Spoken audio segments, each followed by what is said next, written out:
राजस्थान में बच्चों की सुरक्षा को लेकर सवाल लगातार खड़े हो रहे हैं। कभी परीक्षा का दबाव, कभी स्कूल की लापरवाही और कभी सिस्टम के अंदर की। सवाल एक ही है, आखिर बच्चों की जीवन की जिम्मेदारी किसकी है। आज मामला राजस्थान की राजधानी जयपुर का है। जोटवाड़ा इलाके के महाराणा प्रताप स्कूल में 12वीं कक्षा के 17 वर्षीय छात्र प्रिंस सोनी की मौत का। पहले भी एक ऐसा ही मामला सामने आया था, जहां अमायरा नाम के एक छोटी बच्ची की स्कूल परिसर में ही मौत हो जाती है। और लगातार ऐसे मामले जयपुर राजधानी से बार बार सामने आते हैं, लेकिन प्रिंस का मामला थोड़ा अलग है। परिवार का आरोप है कि स्कूल में तबीयत बिगड़ने के बाद भी प्रिंस को समय पर अस्पताल नहीं ले जाया गया। सबसे बड़ा सवाल यही है, अगर 17 साल के बच्चे की हालात स्कूल परिसर में बिगड़ते हैं तो उसे अस्पताल पहुंचाने में 40 से 45 मिनट का इंतजार क्यों किया गया। और अगर परिवार के आरोप सही है तो यह सिर्फ एक बच्चे की मौत नहीं है, बल्कि स्कूल में बच्चों की सुरक्षा को लेकर सिस्टम पर गंभीर सवाल खड़े होते हैं। जोटवाड़ा स्थित महाराणा प्रताप स्कूल और उससे जुड़े किड्स केयर स्कूल को लेकर परिवार और स्थानीय लोगों ने कई गंभीर सवाल उठाए हैं। मैं आपको बता दूं, महाराणा प्रताप स्कूल और किड्स केयर स्कूल के ओनर एक ही है, जो दो स्कूलों को अभी संचालित कर रहे हैं। आरोप यह है कि स्कूल परिसर में बच्चों के लिए पर्याप्त सुविधाएं नहीं है, खेलने के लिए उचित जगह नहीं है, कैंटीन में पर्याप्त बैठने की व्यवस्था भी नहीं है, और सबसे अहम, आपात स्थिति से निपटने के लिए पर्याप्त मेडिकल और फर्स्ट एड व्यवस्था भी मौजूद नहीं है। यही सवाल अब प्रिंस सोनी की मौत के बाद सबसे ज्यादा उठ रहा है, क्योंकि प्रिंस कोई बाहर सड़क पर नहीं था, वह स्कूल के अंदर था, स्कूल की जिम्मेदारी में था, और उसी दौरान उसकी तबीयत बिगड़ गई। परिवार के मुताबिक घटना के दिन करीब 10:40 पर प्रिंस ने स्कूल की कैंटीन से पेटीज ली और खाने के बाद उसकी तबीयत बिगड़ने लगी। प्रिंस नल के पास गया, हाथ मुंह धोया और उसके तुरंत बाद उसका जी मिचलने लगा। इसके बाद उसे उल्टियां होने लगी। मौके पर मौजूद शिक्षक वहां पहुंचे। अब यहीं से पूरा मामला सवालों के घेरे में आता है। परिवार का आरोप है कि प्रिंस को तुरंत अस्पताल ले जाने के बजाय उसे स्कूल के गेस्ट रूम में ले जाया गया। परिवार का कहना यह भी है कि उस कमरे में पर्याप्त वेंटिलेशन और पंखे जैसी व्यवस्थाएं ही नहीं थी। स्कूल के आसपास अस्पताल और मेडिकल सुविधाएं मौजूद थी। वहां हमने जाकर देखा भी कि स्कूल से मात्र 50 मीटर की दूरी पर एक बड़ा हॉस्पिटल है। वहां बच्चे की हालात बिगड़ने के बाद सबसे पहला कदम क्या होना चाहिए था, अस्पताल पहुंचाना या सिर्फ इंतजार करना। परिवार का दावा है कि उन्होंने स्कूल से फोन पर बात की, उन्हें बताया गया कि वे उस वक्त घर से दूर हैं और आने में थोड़ा समय लगेगा। परिवार का कहना है कि उन्होंने स्कूल से कहा था कि अपने परिचित को भेज रहे हैं और तब तक प्रिंस को अस्पताल ले जाया जाए, लेकिन परिवार के आरोप के मुताबिक स्कूल प्रशासन ने तत्काल अस्पताल ले जाने के बजाय बच्चे को वहीं रखा। 40 से 45 मिनट जो जिंदगी और मौत के बीच थे। परिवार के मुताबिक स्कूल पहुंचने में करीब 40 से 45 मिनट का समय लगा। यानी एक ऐसा बच्चा जिसकी तबीयत अचानक बिगड़ती थी, जिसे उल्टियां हो रही थी, जिसकी हालत सामान्य बिल्कुल भी नहीं थी, वह कथित तौर पर इस दौरान स्कूल परिसर में ही रहा और इसी बीच उसकी हालत और बिगड़ती गई। जब परिवार स्कूल पहुंचा तब तक प्रिंस की हालत बेहद गंभीर हो चुकी थी। परिवार उसे अस्पताल लेकर पहुंचा, लेकिन अस्पताल में डॉक्टर ने उसे मृत घोषित कर दिया। परिवार का यह भी कहना था कि जब हम पहुंचे जब तक प्रिंस ठंडा हो चुका था। एक परिवार अपने 17 साल के बच्चे को पढ़ने के लिए स्कूल भेजता है और कुछ घंटे बाद वही परिवार उसे खो देता है। इस पूरे मामले में सबसे महत्वपूर्ण बात यह है कि स्कूल प्रशासन और परिवार के बातों में बहुत बड़ा अंतर दिखाई दे रहा है। परिवार का आरोप यह है कि बच्चे की हालत गंभीर होने के बावजूद उसे समय पर अस्पताल नहीं ले जाया गया। वहीं स्कूल की ओर से यह कहा गया कि बच्चे की हालत को देखते हुए उसे संभाला गया और बाद में अस्पताल भेजा गया। बाद में कब? जब बच्चा मर चुका था। यही है महाराणा प्रताप स्कूल की हकीकत। अब सवाल यह है कि आखिर घटना के उन महत्वपूर्ण 40 से 45 मिनटों में वास्तव में हुआ क्या? क्या बच्चे को समय पर मेडिकल सहायता मिली? क्या स्कूल में फर्स्ट एड पर्याप्त व्यवस्था थी? क्या किसी डॉक्टर या मेडिकल प्रोफेशनल को तत्काल बुलाया गया या एम्बुलेंस बुलाई गई? और सबसे बड़ा सवाल, अगर बच्चा स्कूल में था और उसकी तबीयत बिगड़ी थी तो उसे तत्काल अस्पताल क्यों नहीं पहुंचाया गया? इन सवालों का जवाब स्कूल प्रशासन से सवाल और जांच से ही सामने आएगा। प्रिंस की मौत के बाद परिवार ने पोस्टमार्टम भी करवाया। इसके बाद परिवार और स्थानीय लोग स्कूल पहुंचे और स्कूल प्रशासन के खिलाफ अपना आक्रोश जाहिर किया। अब सोचने वाली बात यह है कि जो बच्चा 17 साल का है, जो बच्चा माँ बाप के लिए एक अनमोल हीरा है, वही माँ बाप उस बच्चे का पोस्टमार्टम करवाते हैं। सबसे बड़ी दुखदाई घटना एक परिवार के लिए, माता पिता के लिए। परिवार का आरोप है कि जिस वक्त वे स्कूल प्रशासन से जवाब मांगने पहुंचे, उस समय जिम्मेदार अधिकारियों में से कुछ लोग वहां मौजूद ही नहीं थे, जिसमें एक नाम बार बार सामने आ रहा है, राजेंद्र। राजेंद्र नाम का एक शख्स जिसे डायरेक्टर या प्रिंसिपल बताया जा रहा है, वो स्कूल प्रशासन से भाग गए और वहां वापस आए ही नहीं। अब परिवार सिर्फ अपने बच्चे के लिए न्याय नहीं मांग रहा, वह यह भी जानना चाहता है कि आखिर उसके बच्चे को समय पर अस्पताल क्यों नहीं पहुंचाया गया। ये मामला सिर्फ प्रिंस सोनी की मौत तक सीमित नहीं है। ये सवाल उस पेरेंट, अभिभावक का है जो अपने बच्चे को स्कूल भेजते वक्त ये भरोसा करता है कि स्कूल उसके बच्चे की सुरक्षा की जिम्मेदारी निभाएगा। माता पिता स्कूल की फीस देते हैं, बच्चे को पढ़ने भेजते हैं और बदले में सबसे पहली उम्मीद होती है बच्चा सुरक्षित घर वापस आए। एक चीज और हमारे बीच में आई, जब हम वहां पहुंचे तो स्टूडेंट्स ने बताया कि जब फीस नहीं दी जाती है तो 100 रुपए पेनल्टी ली जाती है और पेनल्टी के साथ बच्चे को बाहर भी खड़ा किया जाता है धूप में। अब जिस स्कूल में पैसा ही सब कुछ हो, वहां शिक्षा नहीं बेची जा सकती, वहां शिक्षा नहीं मिल सकती। लेकिन अगर स्कूल परिसर में बच्चे की तबीयत बिगड़ने के बाद भी उसे तत्काल चिकित्सा सुविधा नहीं मिली, तो फिर स्कूल में बच्चों की सुरक्षा के दावे कितने मजबूत हैं। जिस स्कूल का नाम महाराणा प्रताप जैसे महान योद्धा के नाम पर है, उस स्कूल में हुई 17 साल के छात्र की मौत ने स्कूल प्रबंधन की जिम्मेदारी पर गंभीर सवाल खड़े कर दिए हैं। महाराणा प्रताप सिर्फ एक नाम नहीं है, बल्कि राजस्थान की विरासत और साहस की पहचान है। लेकिन आज उसी नाम से संचालित स्कूल में एक परिवार अपने 17 साल के बेटे को खो चुका है। सोचकर देखिए, आपका 17 साल का भाई, आपका 17 साल का बेटा, आपका 17 साल का भतीजा जो आज आपके बीच ना रहे, तो आपके ऊपर क्या बीतेगी। बस कुछ ही उसी प्रकार सी घटना उस परिवार के साथ हुई है जिसका बेटा आज प्रिंस सोनी उनके साथ नहीं है। लेकिन परिवार के आरोपों की निष्पक्ष जांच होना बेहद जरूरी है, क्योंकि सवाल सिर्फ ये नहीं है कि प्रिंस की मौत किस वजह से हुई है, सवाल ये भी है कि जब प्रिंस की तबीयत बिगड़ी तब स्कूल ने क्या किया, महाराणा प्रताप स्कूल ने क्या किया। कितनी देर में मेडिकल मदद दी गई, अस्पताल ले जाने में कितना समय लगा और क्या समय पर इलाज मिलने से स्थिति अलग हो सकती थी तो अस्पताल क्यों नहीं पहुंचाया गया। इन सवालों के जवाब जांच से सामने आने चाहिए। 17 साल की उम्र सपनों की उम्र है, करियर बनाने की उम्र है, माँ बाप के सपनों को पूरा करने की उम्र है। प्रिंस सोनी भी इन्हीं सपनों के साथ स्कूल गया था। लेकिन सवाल यह है कि क्या स्कूल में उसकी जिंदगी की कीमत सिर्फ तब तक थी जब तक वह बिल्कुल स्वस्थ था। आपात स्थिति में स्कूल की जिम्मेदारी कहां से शुरू होती है और कहां खत्म होती है। अगर बच्चे की तबीयत बिगड़ने के बाद समय पर अस्पताल पहुंचाना स्कूल की जिम्मेदारी थी, तो परिवार के आरोपों की जांच होना जरूरी है और स्कूल की बंद होना भी जरूरी है। और अगर स्कूल ने सभी जरूरी कदम समय पर उठाए थे, तो स्कूल प्रशासन को भी तथ्यों के साथ यह साबित करना चाहिए, क्योंकि प्रिंस सोनी वापस नहीं आएगा, लेकिन उसकी मौत से उठे सवालों के जवाब मिलना बेहद जरूरी है, ताकि अगली बार कोई माँ बाप अपने बच्चे को स्कूल भेजे तो उसे ये डर न रहे कि स्कूल से बच्चा घर वापस आएगा भी या नहीं।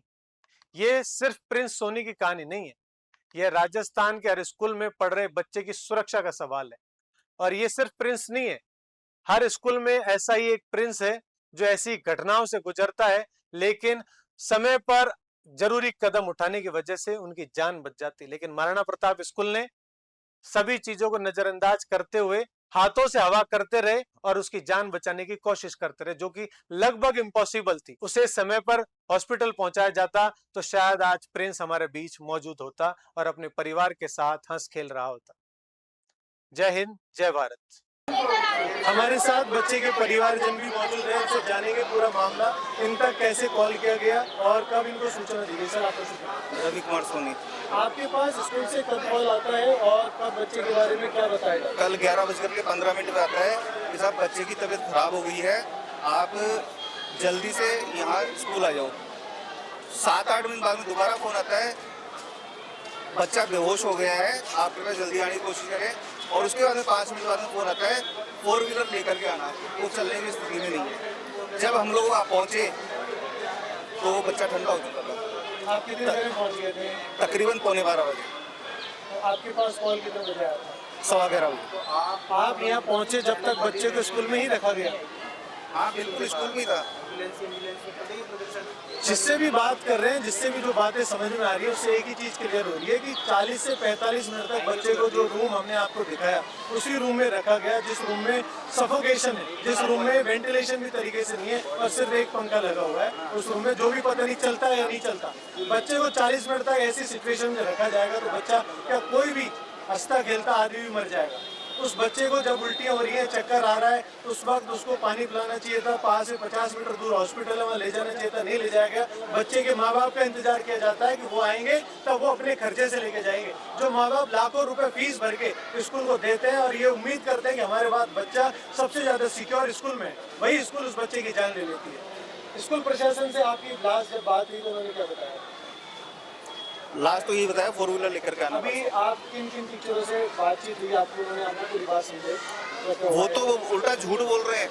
बोले कल का बोला था, बोले हमने पेरेंट्स को ये कहा कि या तो आप आ जाओ या हम लेकर के जाएं इसको हॉस्पिटल, जबकि ऐसा उन्होंने नहीं कहा। उनकी 5 रिकॉर्डिंग है, 5 मेरे पास में है। जब उनका हमने पेरेंट्स से बात करी, पेरेंट्स ने बोला हमारे जब तक रुक जाओ। नहीं, ऐसा कुछ भी नहीं हुआ था। स्कूल वालों ने बोला था कि आप आ जाओ, आपके बेटे की तबीयत खराब है। 10 मिनट बाद बोलते हैं कि जल्दी आ जाओ, ज़्यादा तबीयत खराब है। फिर 20 मिनट बाद बोलते हैं कि 4 व्हीलर लेके आना, 2 व्हीलर मत लाना, नहीं तो आप ले जा नहीं पाओगे। टीचर्स ये भी बोल रहे हैं कि सिर्फ एक ही बच्चे के साथ ऐसा, दूसरे बच्चों के साथ ऐसा नहीं हुआ। कितने बच्चों के साथ हुआ था? देखिए, दूसरे बच्चों की कंप्लेंट्स हैं कि उन्हें वो कंटामिनेटेड जो पफ खा के उन्हें कुछ एलर्जी हुई। पैटीज़, वो यहाँ पे ऐसी पैटीज़ मिलती है, ज़्यादा तेल होता है, पफ होता है। हो सकता है बच्चे के गले में अटक गई हो सकता है कि वो कंटामिनेटेड नहीं हो, गले में अटक गई हो, उसको इमरजेंसी हो गई हो, कुछ भी हो सकता है। लेकिन उसके अंदर स्कूल वालों का रिस्पॉन्स क्या रहना चाहिए? उसे हॉस्पिटल लेके जाएं या फिर उसे लेटाएं और हवा कराएं। उसके पास में 10 मिनट है, आधा घंटा है उसकी जान जाने में, ये कौन डिसाइड करेगा? ऐसी सिचुएशन होती है उसमें सबसे इम्पोर्टेंट होती है शुरू के 10 मिनट। उस 10 मिनट के दौरान अगर बच्चे को सही ट्रीटमेंट अगर मिल जाता है तो उसकी जान बच जाती है। लेकिन यहाँ 40 से 45 मिनट, लगभग 1 घंटा यहाँ इंतजार किया जाता है कि कैसे इस बच्चे को हम हमारे सर से उतारे और पेरेंट्स के सर पे डाला जाए। और ये कैंटीन है, शौचालय जैसी दिखने वाली ये कैंटीन बना रखी है इन्होंने, और इस कैंटीन में उचित व्यवस्था भी नहीं है, इसलिए यहाँ ताले ठोक रखे हैं इन्होंने। अगर कैंटीन जिस तरीके की होती है जहाँ लाखों रुपए फीस ली जाती है, तो उस कॉलेज स्कूल की कैंटीन हमने देखी है, लेकिन ये कैंटीन शौचालय जैसी कैंटीन बना रखी है, यहाँ उचित व्यवस्था भी नहीं होगी, इसलिए यहाँ ताला मार रखा है। अगले 4 दिन के लिए स्कूल में अवकाश घोषित कर दिया है, अकारण अवकाश भी घोषित कर दिया गया है 4 दिन के लिए। जो हमारे समझ में आ रहा है वो ये है कि स्कूल प्रशासन इस वक्त डरा हुआ है, डायरेक्टर गायब है, किसी एक को प्रिंसिपल बना करके बिठा रखा है जो ऊट पटांग जवाब दे रही है। और जो टीचर वहाँ बैठी हुई है जिसने सबसे पहले प्रिंस को संभाला था, वही टीचर अब पेरेंट्स के सर पे चढ़ रही है और उन पेरेंट्स के साथ बदतमीजी कर रही है। ये सभी चीजें दिखाती है कि यहाँ एक गंदा सिस्टम चल रहा था जो अब एक्सपोज हुआ है, पेरेंट्स के सामने है, बच्चों के समझ में आया। एक बच्चे के साथ होती तो चीजें समझ में आती है, पहले अमायरा के साथ हुई और कहीं ना कहीं राजस्थान सरकार इन सब चीजों को नजरअंदाज कर रही है। अगर एक बच्चे के साथ गलती हुई, अमायरा के साथ जो हुआ, उस पर अगर सरकार डिसीजन लेती, स्कूल बंद करती, तो शायद आज प्रिंस हमारे बीच में मौजूद होते। आप पिताजी आपके पास कॉल किया उन्होंने? हाँ, आप यहाँ पहुँचे, बच्चे किस स्थिति में आपका? व्यवस्था ठंडा हो चुका। फिर यहाँ से हॉस्पिटल लेके गया, फिर अस्पताल में वो सांस तो थी नहीं, उन्होंने आधी पौन घंटे मेहनत की थी, कोई रिजल्ट नहीं मिला। किस हॉस्पिटल में भेजा? मणिपाल में। ये बच्चे के फादर है और आप और हम समझ सकते हैं कि कितनी बड़ी दुख की घड़ी होती है एक पेरेंट के लिए, एक पापा के लिए, एक फादर के लिए, जो अपने बच्चे की मरी हुई की कहानी हमें बता रहा है, इसलिए कि सिर्फ आगे और बच्चों के साथ ऐसा ना हो, कोई बच्चा किसी का दूसरा प्रिंस ऐसी घटना का शिकार ना हो और मारा ना जाए। जब पेरेंट्स यहाँ पहुँचते, मैं लेके गया था, आप मेरा दोस्त हूँ, बच्चे को प्रिंसिपल बता रही थी कि पेरेंट्स ने बोला कि मेरा दोस्त पहुँच रहा है। सर मैं आया था, मैंने गाड़ी पंकज वर्मा, मैंने यहाँ पे गाड़ी लगाई, मैं अंदर गया। अंदर जाने के बाद में मैं यहाँ पे रुक गया, मैं शॉर्ट्स में था, मैं अभी बच्चों स्कूल है नहीं बढ़िया नहीं लगता। एक लेडीज आई, वो बोली कि आप उनके साथ हो गया, मैं हाँ तो अंदर आओ, आपको अंदर बुलाया। मैं अंदर गया, बच्चा लेटा पड़ा था, बेहोश था एकदम, बच्चे का कलर भी चेंज हो चुका था इवन। फिर वो मेरे को बोले आप 4 व्हीलर लाए हो, माजी बिल्कुल 4 व्हीलर लाओ, मतलब पीछे गली में से पीछे वाले गेट पे आ जाओ।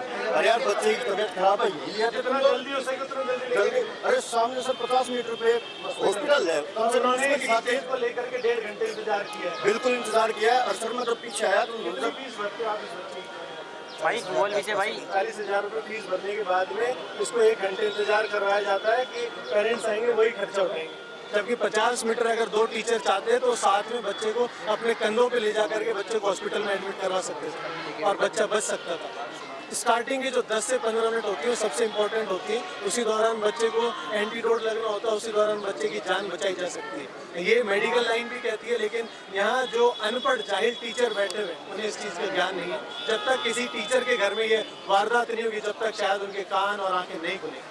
अब राजस्थान सरकार से, शिक्षा मंत्री मदन दिलावर से एक ही अपील हम हमारे चैनल के माध्यम से करेंगे, जितने भी ऐसे स्कूल हैं जहाँ भी ऐसी वारदात हो रही है सभी स्कूलों को तुरंत प्रभाव से बंद किया जाए। अमेरा का केस हमने देखा जहाँ एक बच्ची को परेशान होकर के सुसाइड अटेम्प्ट करना पड़ता है, जहाँ टीचर की नजरअंदाजी की वजह से उस बच्ची ने सुसाइड अटेम्प्ट किया और आज यहाँ प्रिंस टीचर्स की वजह से मारा जाता है। अगर यहाँ माँ बाप मौजूद होते तो शायद वो टाइम पर पहुंच जाता, लेकिन माँ बाप दूर रहते हैं, वहाँ से यहाँ तक पहुँचने में उन्हें 40 से 45 मिनट का समय लगा है और जब तक बच्चे को यहीं रखा गया है, अगर बच्चे को ले जाया जाता तो बच्चा बच सकता है। अब प्रशासन की जिम्मेदारी बनती है ऐसे जितने भी स्कूल हैं सबको तुरंत प्रभाव से बंद किया जाए और ये जो काला धंधा चल रहा है बच्चों की जान के साथ जो खिलवाड़ चल रहा है उसे तुरंत रोका जाए।